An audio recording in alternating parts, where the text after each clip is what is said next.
Pansit. Pansit kayo mga day. Magkano? Pansit. Magkano pansit? Uy, Ben, pansit ilan? Dalawa? Oh, heto. Salamat. Pansit, pansit. Uy, Ben, ay sige. Pansit, ilan? Ay, hindi yung nakaraang linggo lang yun. Pero ito, masarap na ulit to. Hoy, pasensya ka na kung nakulangan sa sahuli na bili mong pansit yung nakaraan. Pero ito, perfect na ulit to.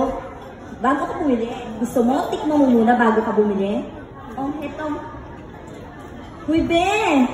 Ang ganda mo today Pak na pak Aba, syempre pinsan lang tayo mag-date sa isang linggo. Kaya aura-aura din tayo pag may time. Ay, may picturean dyan ngayon sa Central. Magpa-picture ka.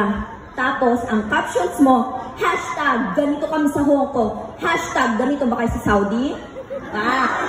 Di mas lalo nang bigil sa atin yung mga taga-Saudi na yan. Ay, oo huwag tayo papakabog sa kanila. Palibasa kasi walang prime credit doon. Sinasabi nila, forma-forma tayo, baon naman tayo sa utang. Hindi nila alam, may motto tayo dito sa Hong Kong. Paggipit, kay Lolo Primo kumakapit. Ay, oo. Basta ilang bang pansit bibilhin mo? Ay, lahat na? O siya, sige. Heto, salamat. Basta don't forget the captions. O Ben, ano na? Diba? Sabi ko sa'yo, masarap yung pansit. Kung may betchin yan, oo naman.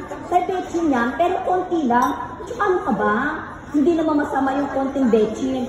At saka talaga yung lasa nito, nagagaling dyan sa sahog. Ano ka mo? Si Vivian? Masarap daw ang pansit niya? Nakasuki! Huwag kang bibili dyan kay Vivian. Hindi daw masarap at malinis ang pagkakagawa ng pansit ng babae niyan. Nakasuki! Subukan mo makalapit dyan kay Vivian. Amoy putok ang kilikili ng babae niya. Mawawalan ka na ng gana sa pansit niya. Maaagala mo na lang lagi yung amoy putok at sibuyas ng babae niyan. At saka heto pa. Kumapit ka. Ano? Ito na ba si Marjorie? Kung makasingin ka naman ng biko, mamaya pupuntahan kita dyan. Tapusin ko muna ang suki ko. Kung baka singin, akala mo ko sino? Masarap, akala mo masarap yung biko niya, kulang naman sa tamis.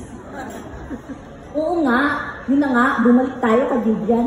Ay oo, amoy putok ang kilikili ng babae niyan. Tsaka alam mo ba, ang dami nakakapagsabi, bago daw magsandok ng pansit niyan, nagkakamot muna ng kilikili. Nakakadiri. Yak! Tsaka ang balita ko, lahat daw ng inuutangan ng si Vivian, lahat daw ng